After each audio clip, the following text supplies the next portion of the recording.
última conferencia del día del profesor que me ha autorizado a decir su apellido como quiera, así que vamos a decir Jack Birner, de la Universidad de Trento y del University College de Maastricht. El profesor Birner ha escrito muchos libros, especialmente sobre Hayek, y también es autor de algo que me asombró especialmente, porque él escribe en varios idiomas, pero también ha hecho una traducción al italiano de An Ended Quest, de la autobiografía de Popper, al italiano. Bien, así que, bueno, la conferencia va a ser en inglés, ustedes tienen los textos que recibieron de antemano. Las preguntas creo que podrán ser en castellano porque el profesor entiende castellano. Así que, Jack. Okay, Rafael, thank you very much for your kind introduction. I'm really grateful to have been invited to this conference. I think Federico Ferrandis and Martin Serrano and the rest of the bunch of Basis Foundation are doing a wonderful job. I think it takes courage in a country like Argentina to take the initiative and try and change people's minds, hoping for a better future for the country. Now, that makes the topic that I'm going to talk about, let's say, a bit less academic than it would be in a European setting, because in Europe things are relatively stable, whereas in South America more depends on the sort of ideas that you try to put into people's heads, into their minds. Now, I think if you want this project, this undertaking to succeed, you should try and be as critical as possible about the ideas that you are trying to promote. Not trying to cover up things that are inconsistent or flaws in the ideas that you're trying to promote, to try to propose, but try to remedy them where possible.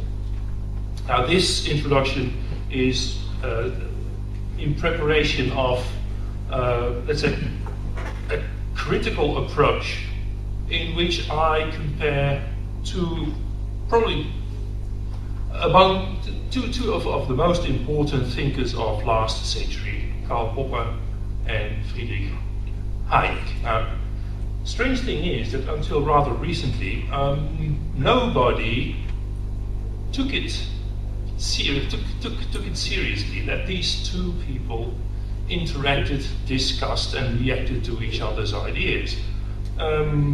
Whereas, ever since I started reading them, I find there was something fishy, because they seemed, as Jeremy Schiemer said yesterday, superficially speaking, it seems that they agree on a lot of things. But if you know their works a bit better, it's obvious that there are many issues on which they cannot possibly agree.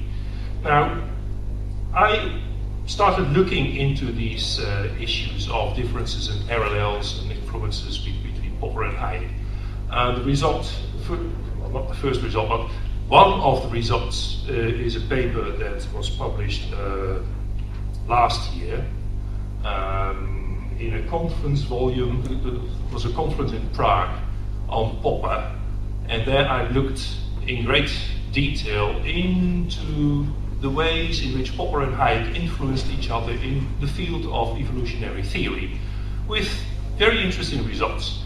I looked at correspondence which confirmed many of the ideas that I had, so I'm not going to talk about that. My paper of today is an extension of the other one. Now, what I am trying to do, if I manage it time-wise, is to, first of all, talk about the works of Hayek and Popper in terms of research programs. Now, I've been doing that for a long time. I've analyzed Hayek's economics as a research program. Why? First of all, because Hayek is extremely systematic in whatever he does. I'll give an example of that. He is so systematic that I often use him as an example to my students when they have to write a paper. And I'll show you in which way he is systematic. Secondly, research programs have their internal dynamics. And that is particularly obvious in Hayek's case. Hayek is not only very systematic, but he is led from one field of research to the next. Generalizing, transforming certain ideas, certain principles into different variations. It's almost as if you're talking about a piece of music, which I think for his later work is not a bad analogy, because after Hayek had more or less withdrawn from economics, in which the idea of a research program is very, very clear, the features of his economics, which is being systematically developed in a highly analytical way, is very clear in his economics. It's also clear in the first field of endeavor that Hayek engaged in when he was 21 years old. He wrote a manuscript on the theory of mind, which much later was published as a sensory order. There too, he's extremely methodical. After that, he gets more, let's say, self-suggestive. He suggests ideas to himself, he elaborates them. And I think that went sometimes at the cost of precision and philosophical rigor. And I'll try to give an example of that too. Now, the third reason why I think it's important to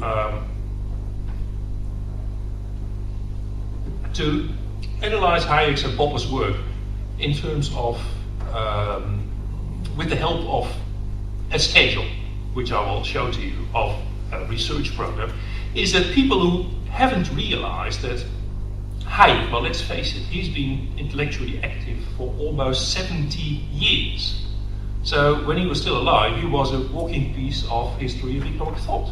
Now, it would be crazy if in 7 decades he hadn't changed his mind on things, if he hadn't developed. And people who fail to recognize that have made grave mistakes in interpreting Hayek. And one of the mistakes that is still about, even though its author privately has retracted what he has sown, is my friend Bruce Caldwell's idea of Hayek's transformation in 1937. That's a bunch of nonsense. That is a failure to recognize what Hayek is really doing. Okay, so far so general. Let me get down to a bit more detail. My Spanish is, how do I get to F5? Where do I click on in order to get the presentation going? F5. F5. But this keyboard is so small. Okay. Oh, wonderful. Okay. So that's the title of my talk. And problems play a dual role in it. Because first of all, I use problems to characterize research programs. And after I've done so, I will point out some of the problems that are created within research programs, and more particularly, that arise out of the interaction of research programs. So that's problems in a second sense. Now, I use Popper, a scheme by Popper that Popper has proposed, which I find very fruitful in all its simplicity. Popper says problems are primary. Organisms start trying to solve problems, and when they do so, they formulate a hypothesis or an expectation, or perhaps we could call it a theory, which then is being put to the test. Not only scientific theories, but in daily life. We have conjectures, we try things, and when they fail, we have another problem, which invites us to make another attempt, formulate a different hypothesis, and so on and so forth. So, I define a research program as a series of systematic successive attempts to solve a particular problem.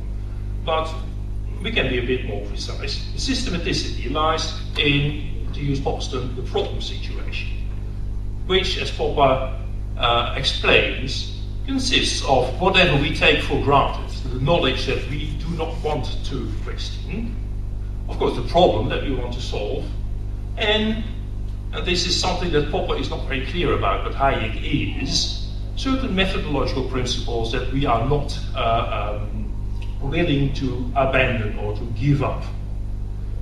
And Hayek's work fits this scheme more than perfectly. Why do you say more than perfectly? Because he also always specifies explicitly his methodological principles, something that Popper doesn't really talk about. So Hayek starts, whenever he starts working in a particular field, he starts by stating the problem. If you look at the manuscript that was transformed into the sensory order, he starts with a clear statement of the problem he wants to solve. If you look at his economics, it's the same. If you look at his social philosophy, it's the same. It doesn't mean that the problem can't change, but he says, okay, this is the problem that we have. Then he makes a methodical and systematic investigation of the theories of the past that have addressed the problem. And he sketches a picture of the sort of solution that we need. Usually there's a partial overlap. So he says, okay, we can accept Hume's monetary theory up to a point, but there remains a lot to be done. And we should also respect some methodological principles. So what is left to do is Hayek's research program, the homework that he assigns himself. And then he rolls up his sleeves, sits down, and starts to work it out. Very, very methodically.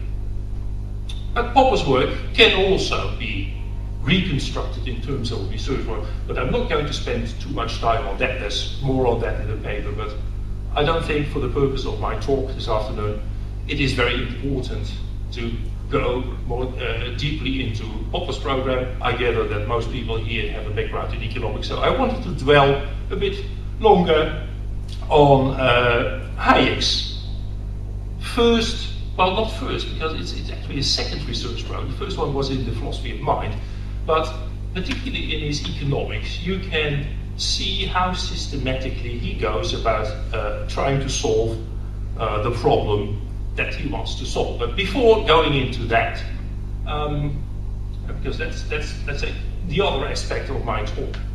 What happens if two different research programs, in this case Hayek's and Popper's research programs, interact? For instance, because one of the two takes over a problem that the other has defined or found important, or takes over a piece of theory from the other's research program. And so I will say something about that. Now what happens? There may be positive effects, one of which I worked out in the previous paper on the theory of evolution. And Popper found a particular idea by Hayek very fruitful, and he developed it into a theory of the evolution of ecological niches. But there are also negative effects, and I will give one example this afternoon of a negative effect by this interference, this well, you can't call it cross-fertilization in this case. It's a sort of the opposite of cross-fertilization. Cross-sterilization. No, it's worse than that. It creates a lot of confusion.